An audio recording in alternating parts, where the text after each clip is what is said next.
The children's ward at St. Mary's Hospital held a special kind of quiet in the early evening hours. It was the time when visiting families had gone home, when the dinner trays had been cleared away, and when the soft glow of bedside lamps created gentle pools of warmth in each room. Sarah Mitchell had worked this shift for nearly 15 years. At 38, she had chosen pediatric nursing, not for the prestige or the pay, which was modest at best, but because she understood something profound about children's hearts.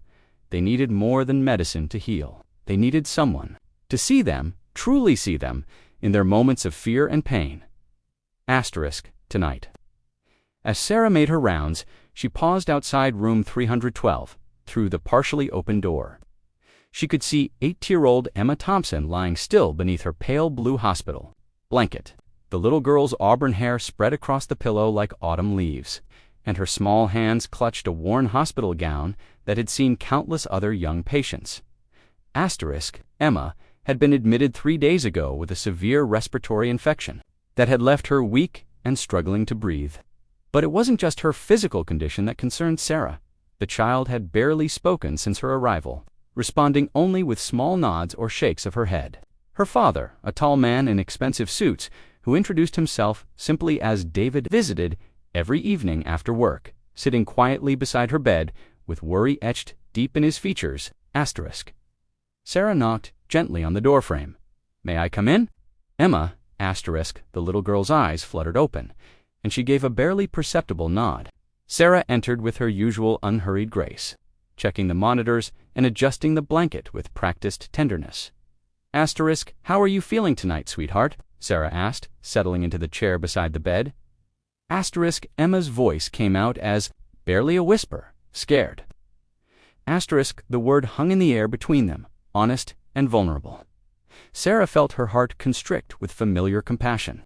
In all her years of nursing, she had learned that this moment, when a child finally voiced their fear, was often the beginning of real healing. "I know you are," Sarah said softly. "Being in the hospital can feel very scary, especially when you're away from your own bed and your own things." Emma nodded, and for the first time since her admission, tears began to slip down her cheeks. "I miss my room. I miss my stuffed animals. I miss feeling safe." Sarah reached for the tissue box, gently wiping Emma's tears. As she did, her gaze fell upon something that had been tucked discreetly in her uniform, Pokita small, handmade doll with yarn, hair, and a simple cotton dress. The doll's face was embroidered with a sweet smile and rosy cheeks, and despite its humble materials, it radiated warmth and love. This doll, whom Sarah had named Rosie, had been her constant companion since childhood.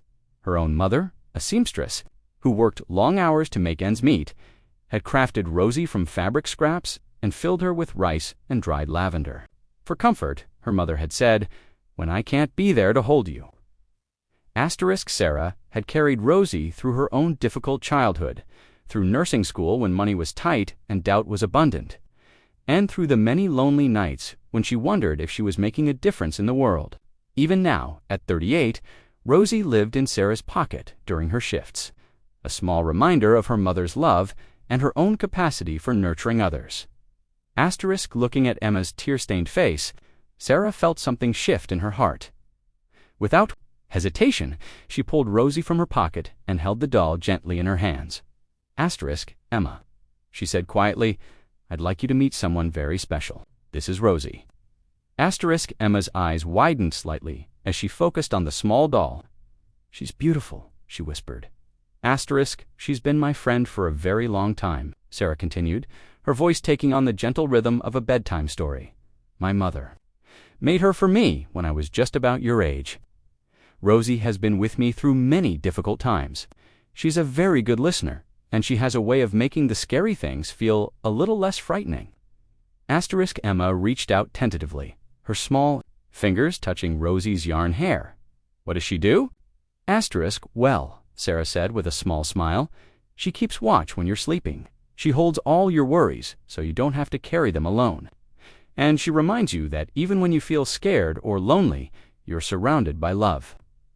The little girl's eyes grew brighter. and for the first time in days, Sarah saw a glimmer of the child's natural spirit. Could I hold her? Asterisk, of course, sweetheart. Sarah placed Rosie gently in Emma's arms. But I want you to know, Emma, that Rosie isn't just visiting. I'd like her to stay with you, if you'd like that. She's been waiting for someone special to take care of, and I think you might be just the person she's been looking for.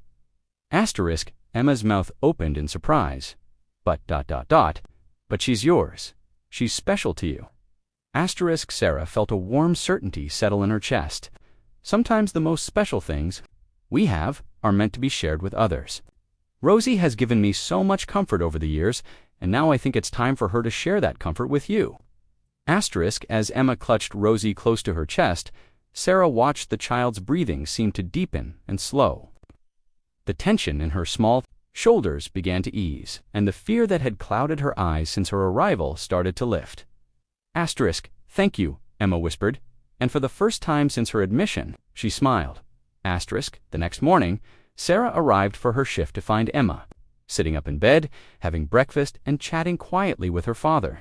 The transformation was remarkable. Color had returned to the child's cheeks, and her eyes held a brightness that spoke of returning health and hope. Asterisk, David Thompson stood as Sarah entered the room, and she was struck by the emotion in his expression. Nurse Mitchell, he said, his voice thick with gratitude.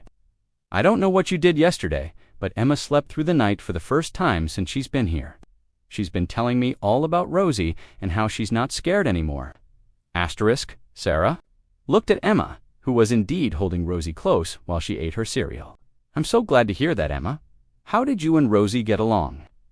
Asterisk, she's the best friend I've ever had, Emma said earnestly. She told me all about being brave and how sometimes being scared is okay, but you don't have to be scared alone. Asterisk, David's eyes met Sarah's, and she saw a depth of understanding there that surprised her. I need to tell you something, he said quietly. I'm David Thompson, and I own Thompson Industries. I've been watching how you care for Emma, how you care for all the children here.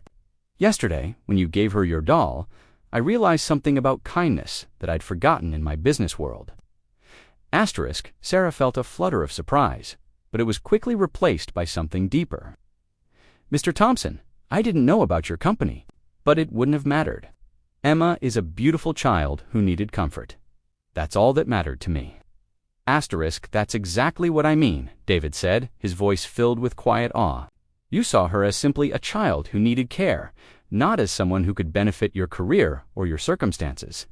That kind of genuine kindness is ... it's rare. Asterisk, over the following days, as Emma recovered and prepared to go home, Sarah found herself looking forward to her visits with the Thompson family.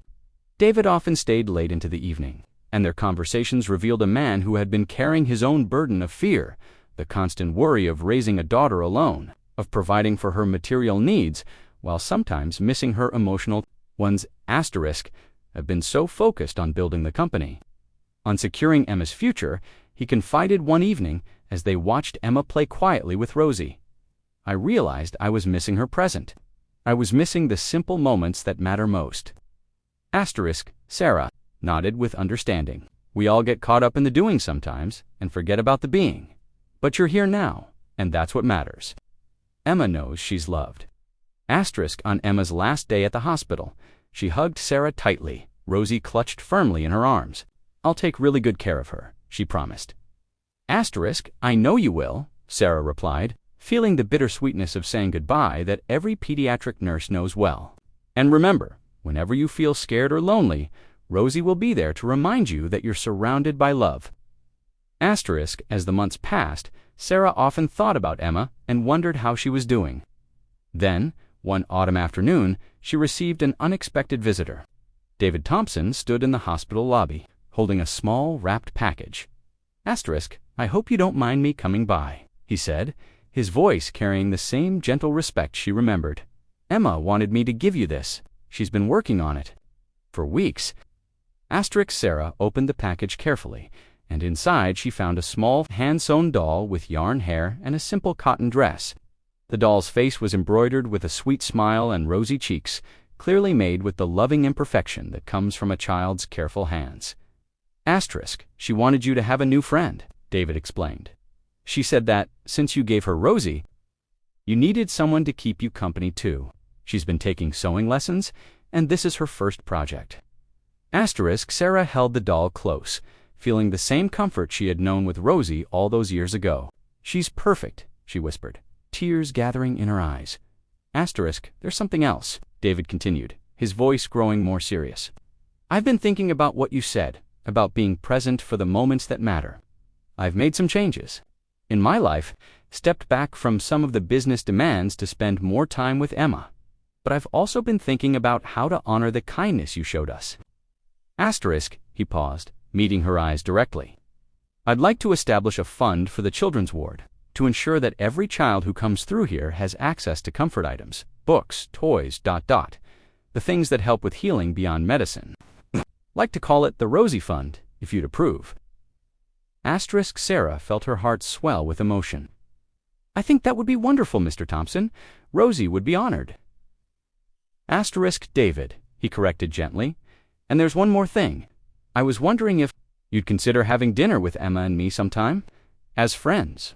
Emma talks about you often, and I'd like to get to know the woman who taught us both so much about kindness. Asterisk, Sarah looked down at the doll in her hands, then back up at David's sincere expression. I'd like that very much. Asterisk, as David left that day, Sarah returned to her rounds. With a lightness in her step, the new doll, whom she had decided to name Hope, nestled comfortably in her pocket. She understood now, more clearly than ever, that the gifts we give from our hearts, whether they be material things or simply our presence and care, have a way of returning to us multiplied. Asterisk, that evening, as she made her final rounds, Sarah paused outside the room of a new patient, a young boy who had arrived that morning looking frightened and alone. She touched Hope gently in her pocket, feeling the familiar comfort of love made tangible, and knocked softly on the door. Asterisk, may I come in? She asked, her voice carrying the warmth of someone who understood that healing begins with a single act of kindness, freely given. Asterisk, the cycle of compassion, she realized, was never truly complete. It simply continued, one gentle heart touching another, creating ripples of love that spread far beyond what any one person could imagine. And in that understanding, Sarah found the deepest satisfaction of her calling, not just as a nurse, but as someone who had learned the profound truth that we are all connected by our capacity to care for one another. Asterisk. Outside the hospital windows, the autumn leaves danced in the evening breeze, each one unique and beautiful, all part of the same tree of life that sheltered them all.